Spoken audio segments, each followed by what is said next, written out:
Welcome back. While the Egyptian government is trying to facilitate the citizens' life and improve the quality of life by improving the electronic services, a large part of this plan has been already achieved through the digital transformation steps, and a large number of achievements have been achieved through the year 2023. To shed more light on this, we have the pleasure to have this phone with Dr. Abdel Ghoneim, Vice Chairman of the Arab Federation for the Digital Economy. Good afternoon, sir.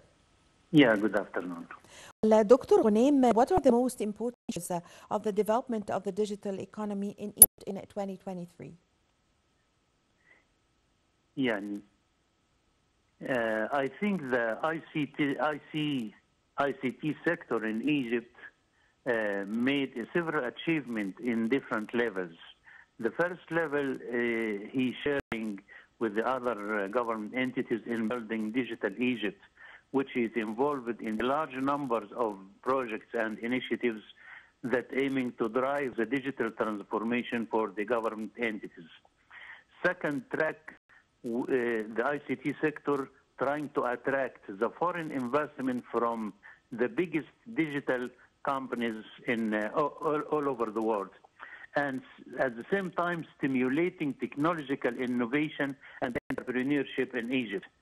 He sharing the other entities in Egypt for building for more than 200,000 trainees in the fourth industrial revolution applications.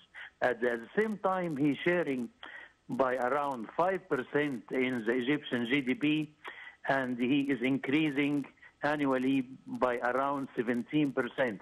This is why the ICT sector is the main player for all the industrial areas in Egypt.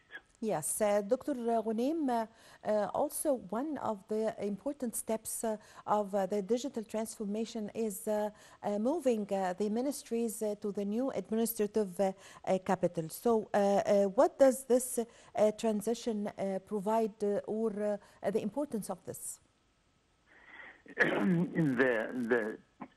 For the sharing for digital transformation, it is the biggest projects at all. It is the biggest initiatives and projects because they did more than they spend or invest more than 200 billion Egyptian pound investing to develop the infrastructure for preparing to go on in the digital transformation. Mm-hmm. They're replacing the copper cables by the fiber optics cables. They launched the satellite of Tiba-1 to cover all the communication and the internet for our borders. At the same time, they're building the biggest data center in the new administration capital, and they integrating more than 10 databases, major databases in some ministries, and a lot of other databases in the local departments, in the huge integrated one database, which is serving all the governments as a sharing government.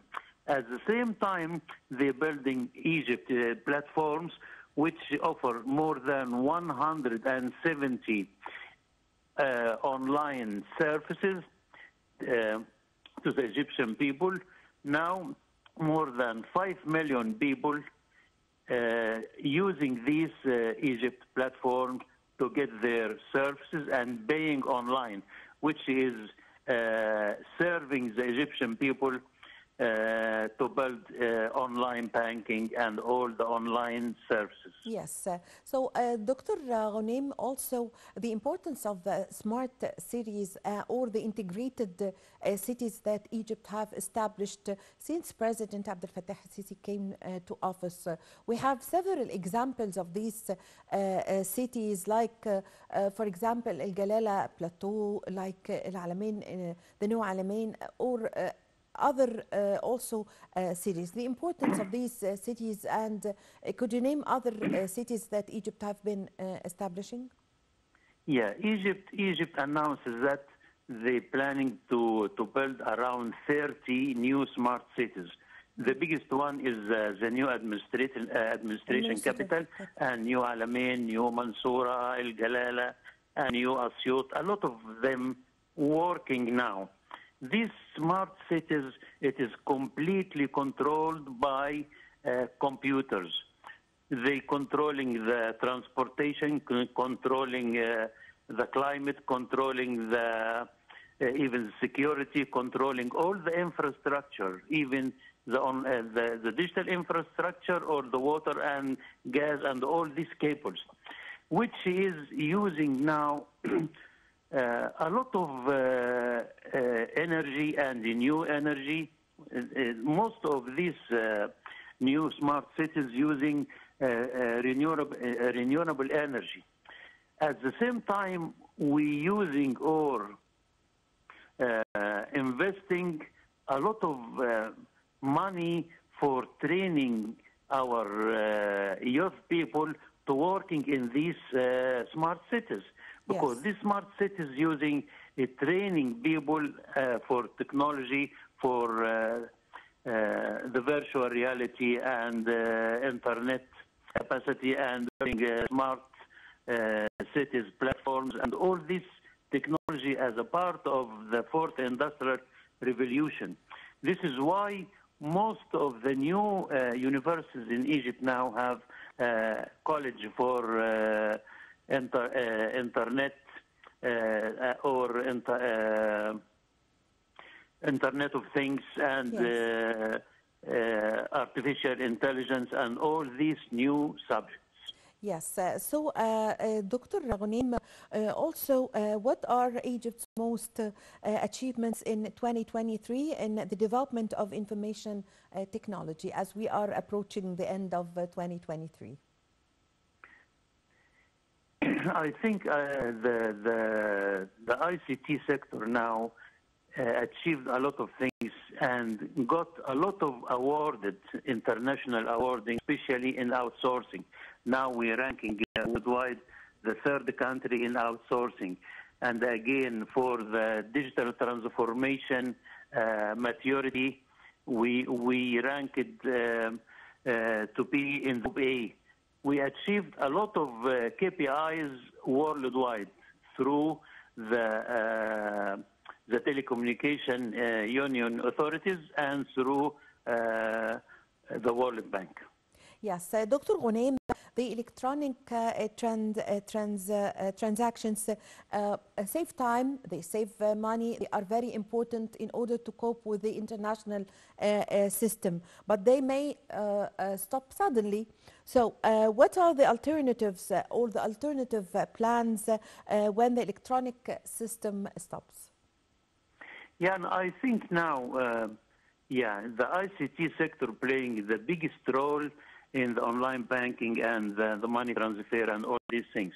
Yes. Now, the financial technology is the biggest projects even in central bank in Egypt, because now they planning to build new online banking without any building, online banking. Now there is several banking in Egypt working online banking.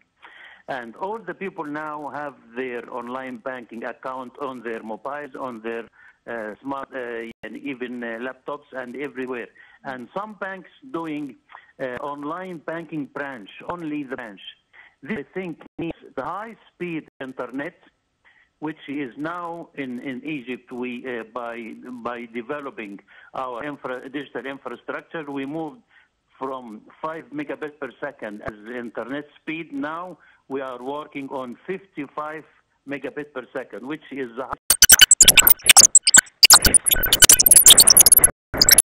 financial sector. In financial application and financial technology. Yes.